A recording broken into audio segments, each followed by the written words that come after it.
Guys, I want to do a video today. I've got a few topics. What I tend to do is as people talk to me and mention something that's a good idea, I put it on my phone, save it up until I get a little list, and then I want to put it out as a video for you guys to hopefully share with you some knowledge. So 3 things I want to talk about today is, one is, should I get another dog or should I get 2 dogs? 2 is, check your mood before you train your dog. Very, very important. And the 3rd one is, don't lose the power of a command. So now I'll break these down. So first one is, should I get another dog? A person actually asked me this the other day, should I get another dog? What do you think? We've got one. It's a beautiful dog, black German Shepherd. My first answer was, my first thing back was, why do you want another dog?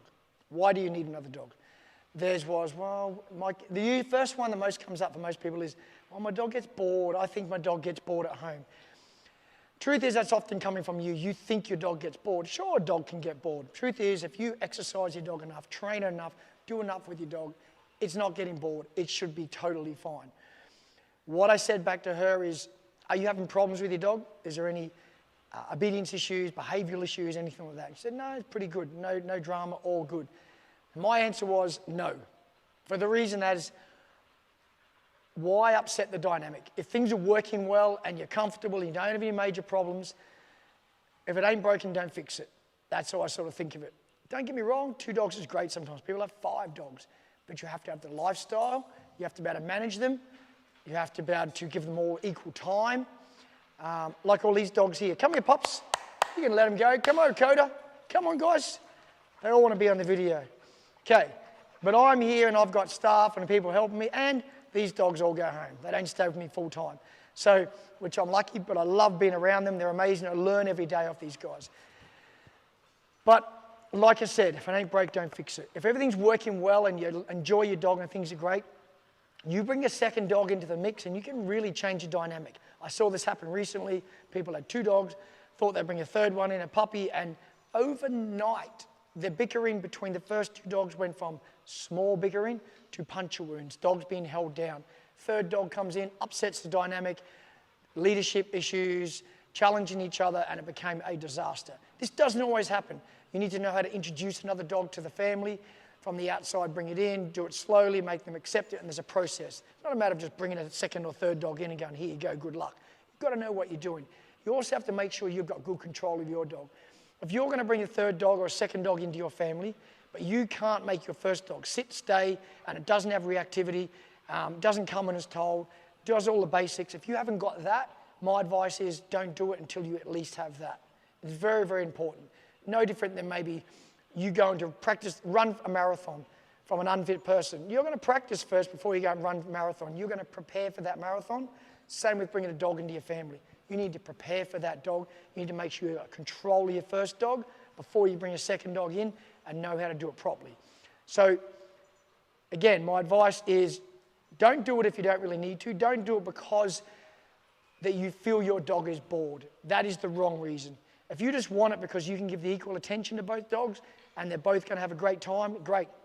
But if you can't do that, I'd say stick to one dog. Focus on that one, make an amazing dog and enjoy it, have a great time with that one. That's only my opinion. You do what you want to do, but if you do it, make sure you're prepared to do it and understand that it's a responsibility to introduce it the right way, to make sure you don't create reactivity.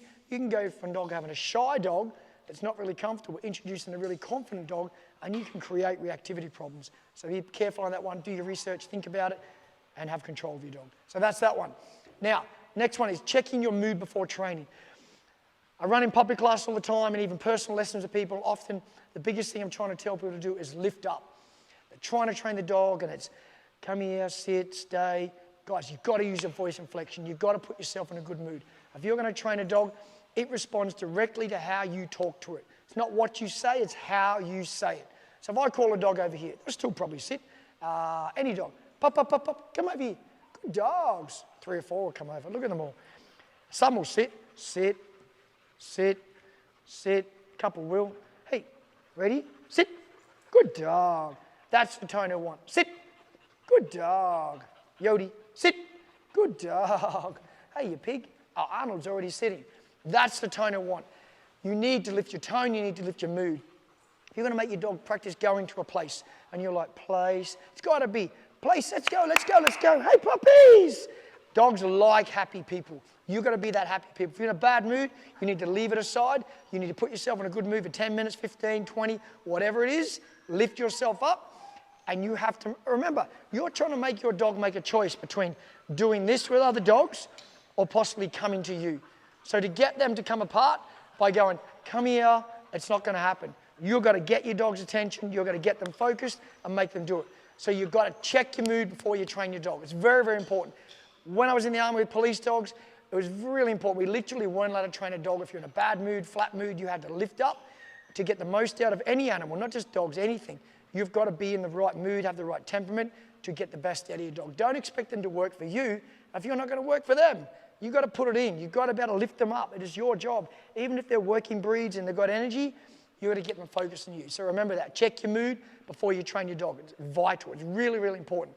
Last one is don't lose the power of a command. What I mean by that, example I often use is, this is my dog Nash. If one day I'm telling my dog, and I don't even really want to say it because every time I do say it, it can take the power away. But if I'm saying, Nash, come, Nash, come, Nash, come, and he'll come, and then some days he'll sit, and then another day I'll be on the beach and I'll say, come, and it means follow me. One day it means follow me, one day it means sit. Every time I say come, Nash, come, good boy. Sit. That's the only thing I want when I call my dog. Good boy. It's to the front and sit. Otherwise, I don't say that word. I'll use let's go, move on, whatever. I'll avoid that word. I try to avoid it in conversation because every time, even though he's playing now, doing his thing, he hears things. And if I say that word, every time he hears it and then doesn't have to act on that word, the power of that word gets less and less. So to keep a word powerful, you only use it when you're going to use it the right way. Nash, come. Sit. Every time. That's what I want from that word. Otherwise, I don't say it. Do the same for everything. Don't say any other command. Sit down, heel, whatever it is, and then one day expect them to sit there, one day here. You have to be black and white, binary, yes or no. You have to have direct answers with your dog. Your dog has to understand exactly what you want from it. It can't be a gray area. It can't be confusing. Otherwise, you don't get the results you want. And then most people blame the dog. I want you to come here and sit here, but you don't think back and go, hang on, yesterday I was allowing him to sit over there or not sit or whatever it was. You have to expect the same of your dog every day, and it is very, very clear. Very important that do not do anything other than that. Use the word for what it's used for. Otherwise, don't say the word. And if you do that, I promise you, your recall, your sit, your down, everything will get a lot better because you're keeping the power of that word. This is an important note.